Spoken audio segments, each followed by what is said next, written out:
بكم في كويزين دار حبابي. اليوم غادي نسافروا الى المطعم الصيني. غادي نديروا طبق اللي هو محبوب البنات ومشهور للفتيات، ما كايناش شي بنت ما كيعجبهاش السوشي، وغادي نديروه بمكونات بسيطه وكتظن متوفره. اول حاجه غادي غنحتاجو الورق ديال النوري اللي كيجي بهذا الشكل، وغادي نحتاجو الرز اللي هو خاص بالسوشي. الا ما متوفرش عندكم هاد النوعيه ديال الرز تقدروا تستعملوا الرز المصري. وغادي نحتاجوا الافوكا،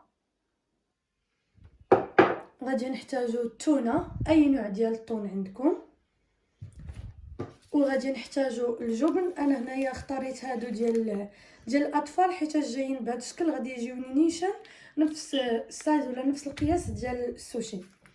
غادي نحتاجوا اي نوع ديال الجبن متوفر، بحال بالنسبه في المغرب جبلي، وتقدروا تنسموه بالمنسمات اللي كيعجبكم بحال الثومه او اي نوع ديال الربيع. انا اختاريت هذا النوع ديال الفرماج اللي منسم ديجا، تقدروا تستعملوا حتى العادي ماشي مشكل.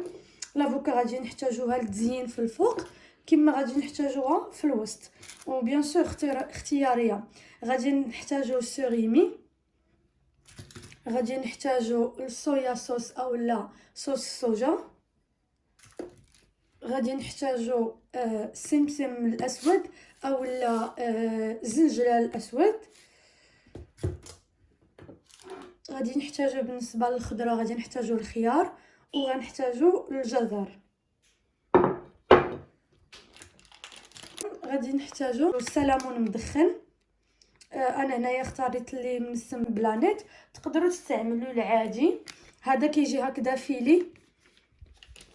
غادي نحتاجو الخل ديال الرز، الخل خاص بالرز، غير هذا اسود، تقدروا ديروا كيكون في الابيض. الا ما متوفرش عندكم كتقدروا ديروا غير الفينيغر العادي، الخل العادي، وكتزيدوا عليه السكر.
اول حاجه كناخذوا واحد البول كنديروا فيه الرز، كنبقاو نديروا بحال هكذا مزيان، كنغسلوا الرز مزيان ونبدلوا ليه الماء واحد 3 ديال المرات حتى يولي الماء ديالو صافي. هذا باش كنطيبوه. بعد ما غسلت الرز دابا غادي نحضروا. انا غادي نديرو في الترموميكس، غادي نسلقوه في الترموميكس. بالنسبه للناس اللي ما عندهمش ترموميكس ماشي ضروري، يقدروا ياخذوا كاسرولة عاديه ولا كاميله، وغادي يديروا فيها واحد القدر ديال بالنسبه للقياس ديال السوشي. الا بغاو يديروا لجوج ديال الاشخاص يقدروا يديروا 250 غرام ديال الرز. غادي يغسلوه 5 د المرات حتى يولي الماء ديالو صافي. من بعد غادي يديروه في كاسرولة ولا كاميله. 250 غرام ديال الرز غادي نزيدوا عليها 330 غرام ديال الماء. اين فوا تغلى الغليه الاولى غادي نقصوه بعافيه مهيله، وغادي نخليوه واحد 15 دقيقه حتى ل 20 دقيقه حتى يطيب. من يطيب غادي نديروا ليه شويه ديال الفينيغر والملحه وشويه ديال السنيده، واحد المعلقه تقريبا ديال السنيده.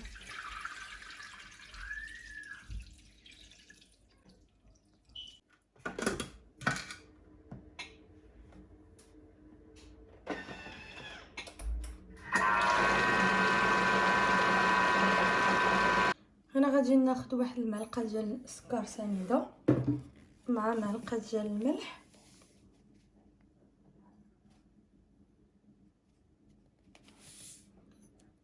وغادي ندير 2 معالق ديال الفينيغر العادي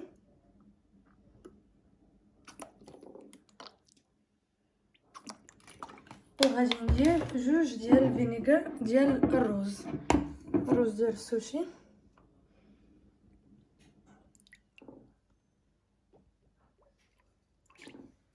هنا قسمتهم، درت نص فينيغر عادي ونص ديال الرز حيتاش جاني دارك بزاف، شويه كحل. كون كان ابيض غادي ندير غير الفينيغر ديال الرز، وغادي نضيفهم على الرز اللي دابا طاب.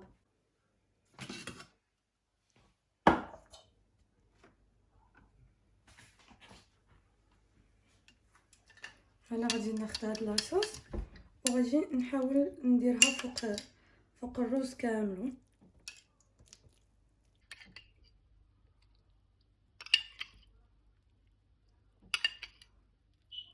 اول حاجه غادي ناخذوا الملحه، غادي نملحوا هاد الخضره اللي عندنا.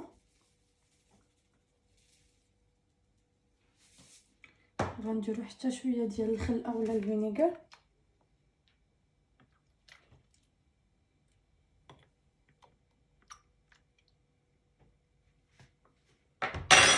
غادي نحركوهم شويه.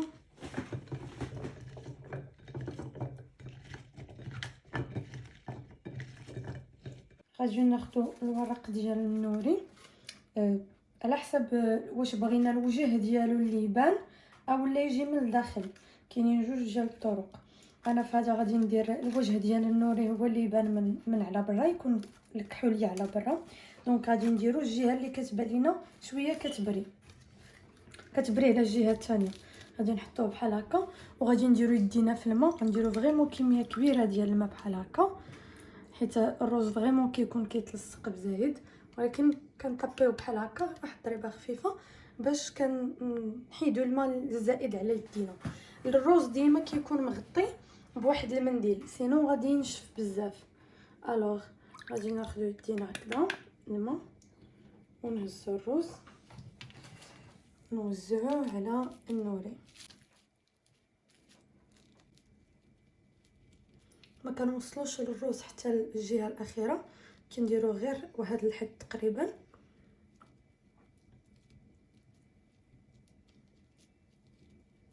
وكنحاولوا نديرو على كاع الجناب ديال هذا الورق ديال النوري باش ما يجيوناش الجناب خاويين.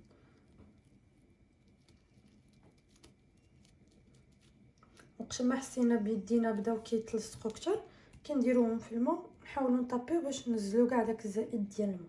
بالنسبه لهاد النوعيه ديال السوشي غادي نخدموها بشويه ديال الفرomاج ولا الجبن مع التونه والخيار.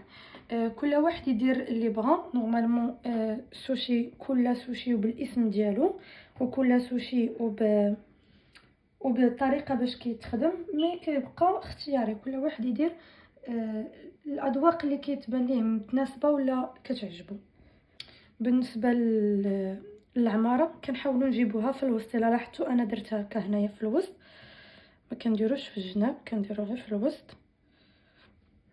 هاد الجبن شويه سائل دونك غادي نحاول نقلل منه، ما غاديش ندير واحد النسبه اللي كبيره سينو غادي يخرج. وغادي ندير التونه. انا بالنسبه لهاد النوع اللي عندي استعملت التونه ديال الماء ونشفتها مزيان. تقدروا تستعملوا ديال الزيت وفريمون تنشفوه مزيان اولا تعصروه مزيان. انا غادي نحاولوا نلفوا الورق ديال النوري اولا السوشي، نحاولوا هاد القنت نجيبوه لهاد القنت، ماشي نوصلوه حتى لهنا اولا ماكسيموم حتى لهنا، حيت غادي نتنيو من بعد بحال هاد الطريقه.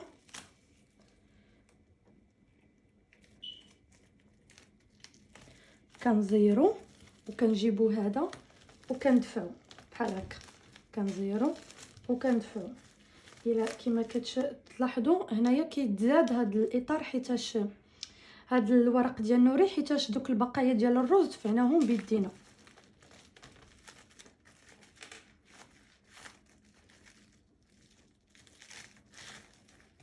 هنايا غادي نحلو وغادي نكملوا الدوره وغادي نعطيو واحد لا فورم لهاد السوشي. غادي نضغطو مزيان باش نعطيوه واحد لا فورم. صافي هنايا فاش كنجيو نحلو كيكون شاد لينا هاد لا فورم. نقدروا نلويوه على السلوفان ونديروه في الثلاجه حتى يشد شويه في لا فورم ديالو. ماشي ضروري، غير بما نكملوا السوشي لاخر. بالنسبه لهاد الحصير علاش كنخدموا السوشي، انا هنايا لبستها بالورق ديال السلوفان، ماشي ضروري، مي من الاحسن كتساعد اكثر وكنخليو لا طابل ديالنا نقيه.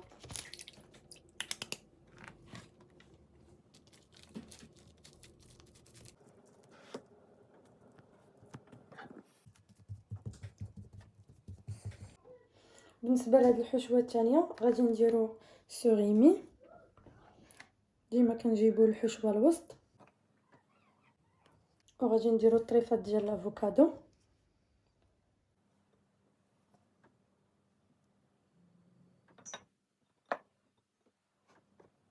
وغادي نديرو الخيار.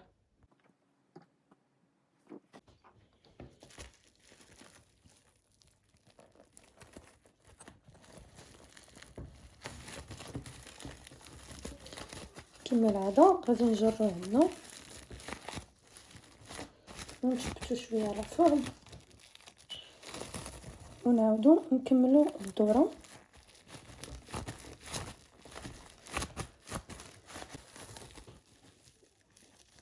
وهذا هو الشكل الثاني. انا غادي نخدمهم شويه بشكل ثاني.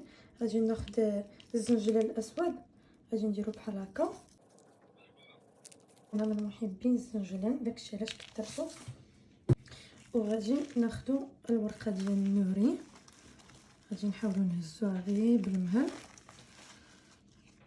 ونقلبوها على الجهه الثانيه بحال هكا. خلاص غادي نجيو لها هكا فخوماج هكا غير مثلثات ونحطوهم بحال هكا في الوسط.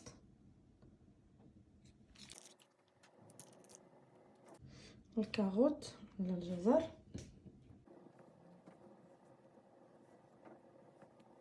وغادي ندير الافوكا وغادي نزيد معاهم شويه ديال السمون. نجي نحاول نجيبهم هنا باش نديرو شويه الوان مغايره. صافي وغادي نجمعو السوشي ديالنا.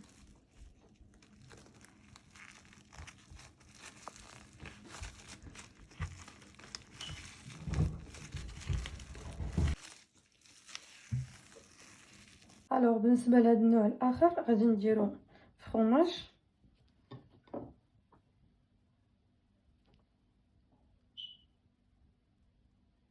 غنديرو سوريمي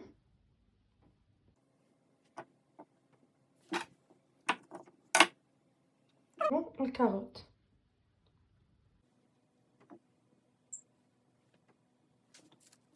غادي نجمعو بنفس الطريقه.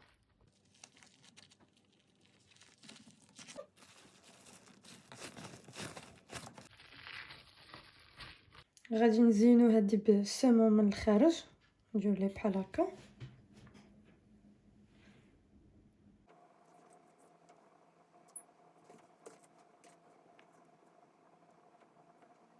غادي ننزلوها بحال هكا فوق السلوفان وغادي نثبتو السمون عليها بحال هكذا باش كيجي ثابت.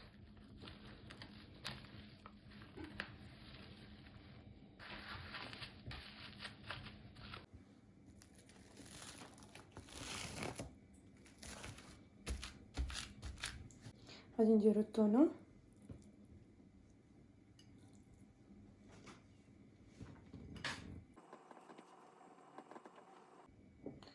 وغنديرو الفرomاج. نحاولوا شويه نجيبو الطون الجناب. غادي نديرو الخيار، نديرو شويه ديال الكاروت من الفوق.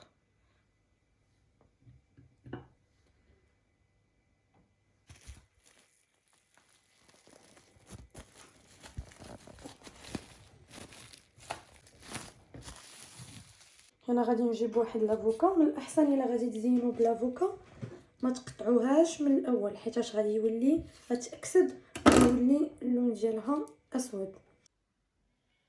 غنحاولوا نحيدوها غير بشويه باش يجينا الشكل ديالها مزيان.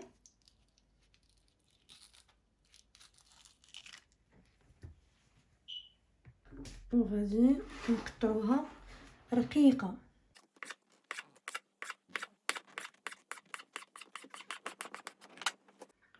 غادي نميلوها بحال هكذا، نحاولوا نميلوها ما امكن.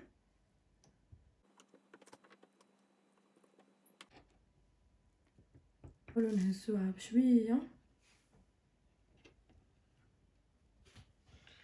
ونديروها فوق السوشي.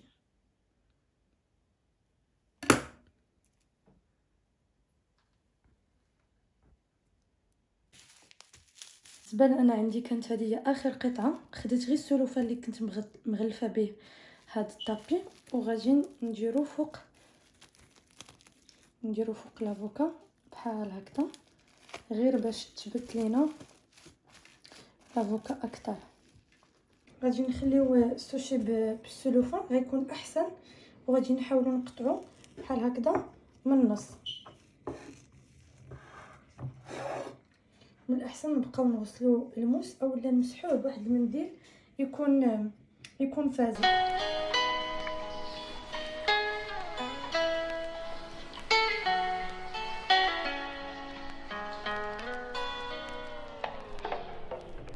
احسن نقطعو ديما بالراس ديال الموس ماشي بالداخل ديالو.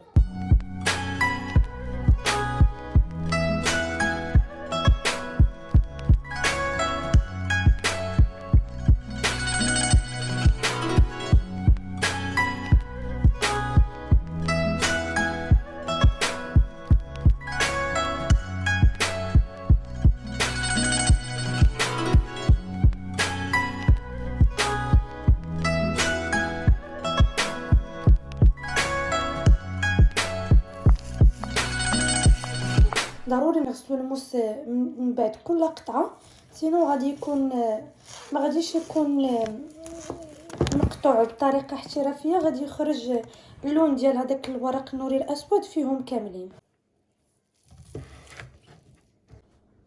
بالنسبه لهادو ديال التونه غادي نديكوريوهم بشويه ديال المايونيز مع الكيتشوب، مع المايونيز ميكس مع الكيتشوب. نديرو هكذا.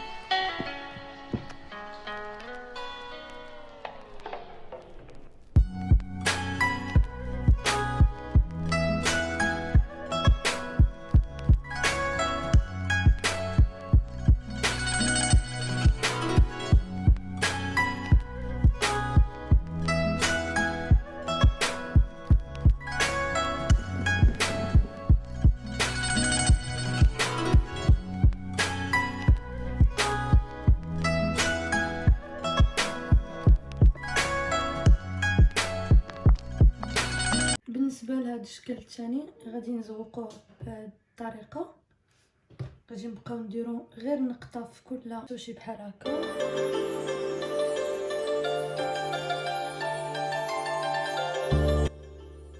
في الاول درنا الميكس ديال الكيتشوب والمايونيز، دابا غادي ندير المايونيز.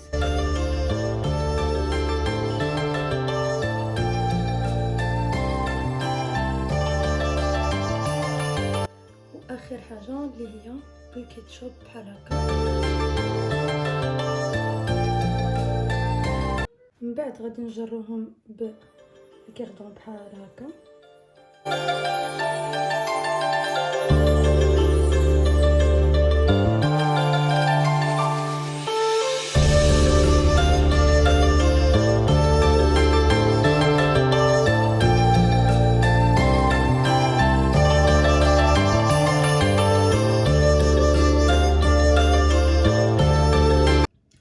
نقطموه بيان سور مع الصوص ديال الصوجا. غادي نديروه هكذا في الوسط، اللي بغا يزيدها اكيد ضروريه. هذا هو الشكل النهائي ديال لي سوشي ديالنا. كنتمنى تجربوهم، راه ساهلين. الناس كيخافوا من السوشي وكيقولوا صعيب. ما صعيبش، خاصكم غير تزعموا تبعوا الخطوات وراه غادي يجيكم هائل. نتمنى تجربوا.